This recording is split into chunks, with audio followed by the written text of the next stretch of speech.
Je donne à présent la parole à la juge Graciela Gatti Santana. Thank you very much, Madam President. Merci beaucoup, Madame la Présidente. Permettez-moi de vous féliciter pour la présidence du Conseil de sécurité. Ce matin, je vais vous présenter le mécanisme et le 26e rapport sur l'avancement des travaux du mécanisme. L'engagement avec le Conseil et vos perspectives sont essentielles pour s'assurer de nous acquitter pleinement de notre mandat. Avant de vous mettre à jour sur nos activités les plus récentes, je note que le débat d'aujourd'hui se tient à un mois d'une commémoration historique. La 30e commémoration du génocide de 1995 à Srebrenica. En juillet 1995, jusqu'à 8000 hommes et garçons musulmans de Bosnie ont été systématiquement exécutés, pris pour cible uniquement en raison de leur identité. Environ 30 000 femmes, enfants et personnes âgées ont été déplacées de force de l'enclave. La simple mention de Srebrenica évoque des déplacements forcés, des exécutions de masse et une douleur profonde, une douleur portée par les survivants, y compris les mères, les épouses, les sœurs et les filles, qui continuent de réclamer justice et mémoire. Grâce à des décisions historiques, le tribunal pénal international pour l'ex-Yougoslavie et par la suite le mécanisme ont confirmé qu'un génocide avait été perpétré à Srebrenica. De la même manière, le tribunal pénal international pour le Rwanda a déterminé que le génocide de 1995 contre les Tutsis au Rwanda était un fait historique, échappant à toute contestation raisonnable. Avec le soutien du Conseil de sécurité, le mécanisme et ses prédécesseurs ont clairement établi que le fait d'occuper les plus hautes fonctions politiques ou militaires ne pouvait soustraire les auteurs à leurs responsabilités pour les crimes les plus graves. Madame la Présidente, avec l'adoption de la résolution 1966 en 2010, ce Conseil a lancé une transition de principe des tribunaux rwandais yougoslaves à une structure économique et temporaire tout aussi engagée en faveur de la justice et de l'établissement des responsabilités. Le mécanisme continue d'incarner cette vision en exécutant son mandat avec attention, équité et efficacité.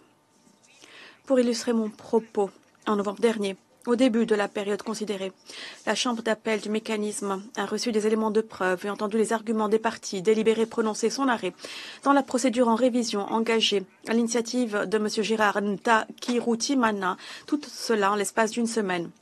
Bien que la demande de ce dernier, aux fins de l'affirmation de certaines déclarations de culpabilité prononcées contre lui, ait été rejetée, la procédure en révision reste une garantie essentielle du respect du droit à une procédure régulière et le mécanisme a une fois encore prouvé qu'il était capable de traiter une question aussi complexe de la manière la plus efficace. Si toutes les affaires en instance relatives aux crimes principaux se sont achevées, le mécanisme continue de réaliser des activités à un rythme soutenu. Au cours de la période considérée, les juges du mécanisme ont rendu plus de 100 décisions et ordonnances, dont près de 90 avaient trait aux fonctions judiciaires continues du mécanisme. 30 de ces décisions et ordonnances portaient sur l'accès à des informations confidentielles et sur des demandes de modification des mesures de protection, ce qui prouve le rôle essentiel que joue le mécanisme dans la protection des témoins, tout en contribuant aux efforts nationaux en matière de poursuite pour mettre fin à l'impunité. S'agissant des procédures pour outrage, en février 2025, un juge unique a mis en accusation un conseil de la défense pour avoir violé des ordonnances judiciaires, alors qu'il représentait M. Augustin Ngirabatware dans le cadre d'une éventuelle procédure en révision le concernant.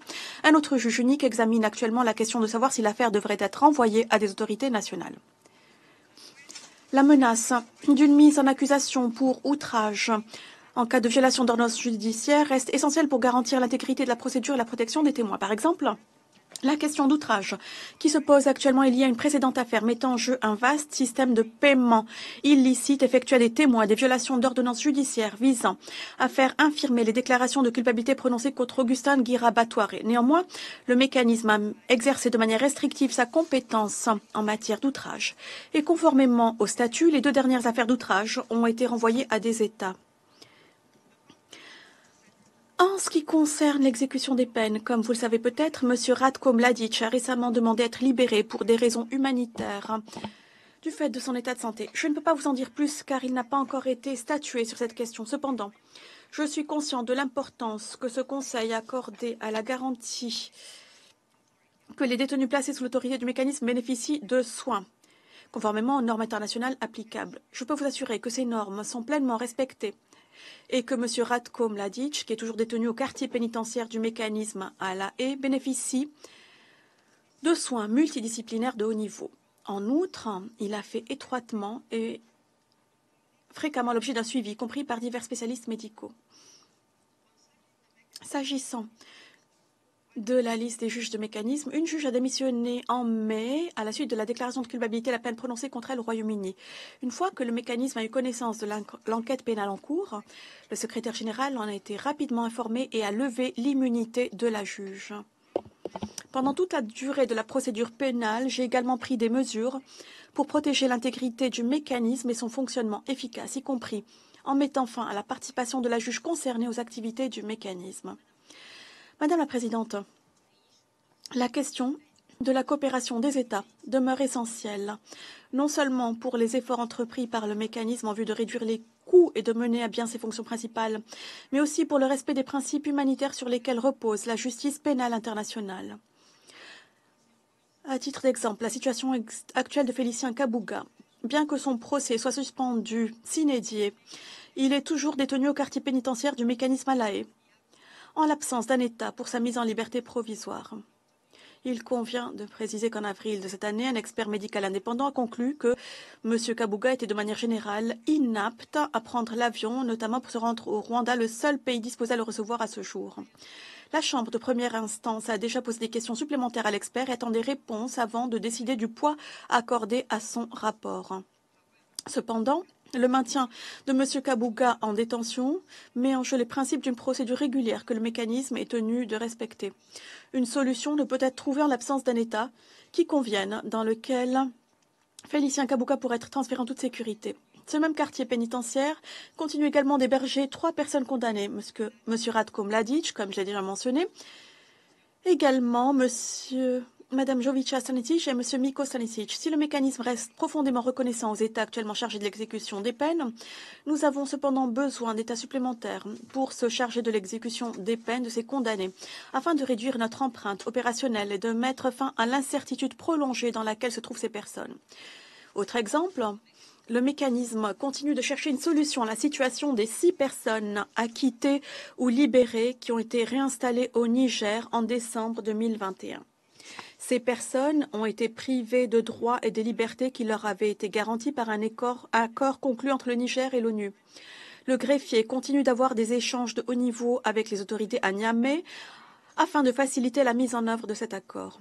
Un juge unique étudie aussi actuellement la question de savoir si les personnes réinstallées peuvent retourner en toute sécurité au Rwanda dans le cadre de son examen des obligations du mécanisme pour ce qui est de leur fournir une assistance financière continue.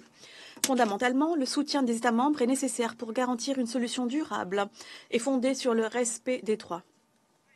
Enfin, l'affaire d'outrage concernant M. Jojic et Mme Radeta n'est toujours pas réglée. La Serbie continue de refuser d'exécuter les mandats d'arrêt qui ont été décernés contre ses accusés, en dépit de ses obligations légales et des signalements répétés de son manquement à ce Conseil. Madame la Présidente, me tournant vers l'avenir, je souhaite mettre en avant les principales évolutions de notre planification dans ce domaine. Comme vous le savez, dans la résolution 2740 de 2024, le secrétaire général est prié de présenter le 31 décembre 2025 au plus tard un rapport actualisé sur les aspects administratifs et budgétaires relatifs aux lieux envisagés pour le dépôt des archives. Il est également prié de faire rapport sur les possibilités de transfert des fonctions de contrôle de l'exécution des peines et d'assistance aux juridictions nationales en matière de poursuite. La direction du mécanisme a travaillé avec tous les organes et dans les 2 divisions pour rassembler des informations pertinentes et produire des analyses approfondies sur les options concrètes pour le transfert de ces fonctions, lesquelles seront soumises au secrétaire général. En attendant l'évaluation du secrétaire général, permettez-moi de vous faire part brièvement de certaines de mes réflexions préliminaires, en particulier en ce qui concerne le transfert potentiel de la fonction de contrôle de l'exécution des peines, qui relève pleinement de mes attributions en tant que présidente du mécanisme. Il pourrait être envisageable de transférer à des États certains aspects administratifs tels que le contrôle quotidien des conditions d'emprisonnement, En revanche, l'examen des demandes de grâce, de commutation de peine ou de libération anticipée implique des considérations d'une importance fondamentale pour le cycle de la justice qui pourrait être mis en péril s'il était dispersé entre différentes juridictions nationales. Le transfert de cette activité entraînerait une inégalité de traitement entre les plus de 40 condamnés du mécanisme compte tenu des disparités importantes en matière de réglementation nationale. Dans de nombreux cas, il pourrait entraîner une libération bien plus tôt que ne l'aurait pu prévoir une chambre ayant prononcé la peine si les dispositions nationales en matière de libération prévues pour les crimes de droit commun étaient appliquées. Un transfert de cette fonction aux États éliminerait également le processus de consultation judiciaire qui bénéficie de l'avis des juges internationaux qui ont prononcé les peines initiales ou qui ont une connaissance unique des affaires concernées.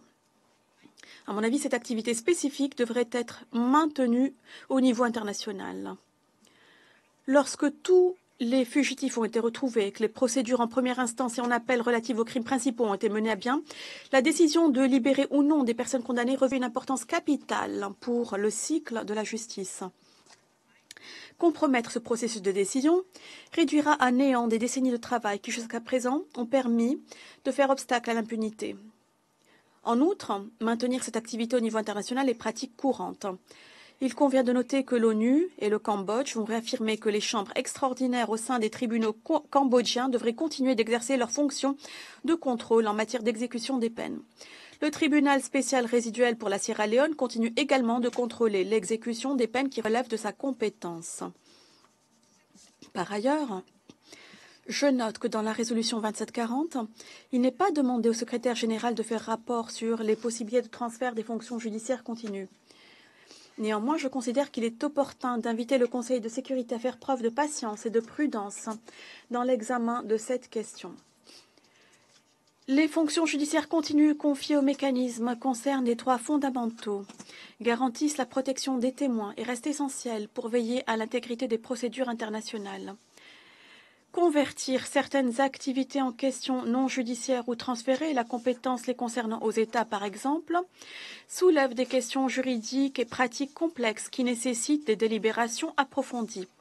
Cela ne signifie pas que des solutions viables, justes et équitables pour un transfert ou même une cessation de fonctions judiciaires ne peuvent être trouvées, compte tenu en particulier de la diminution prévue des activités judiciaires continues dans les années à venir. Il s'agit simplement de souligner que, alors que les activités judiciaires se poursuivent à un rythme soutenu, il est peut-être préférable de maintenir ces fonctions au niveau judiciaire international tout en veillant à ce que des garanties procédurales suffisantes existent et que l'intérêt de la justice soit dûment protégé avant un transfert ou une cessation.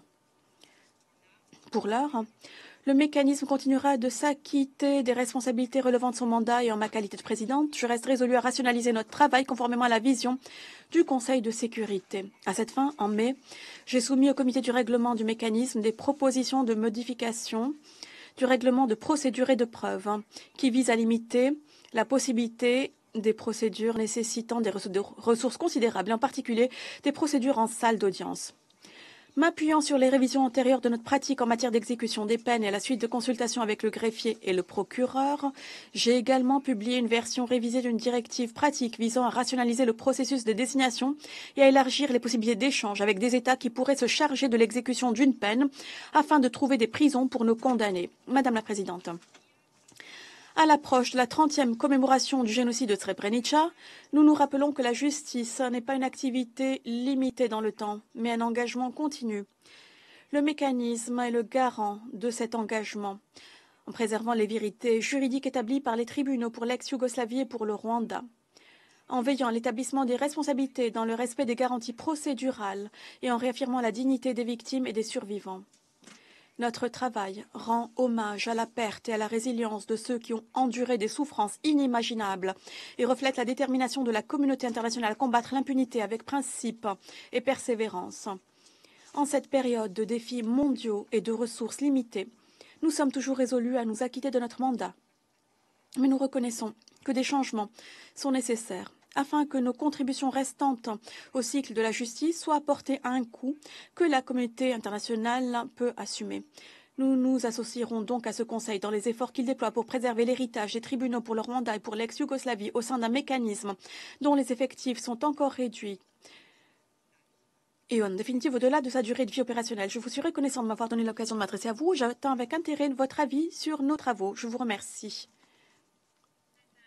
Je remercie Madame la juge Cathy Stanton pour cette intervention.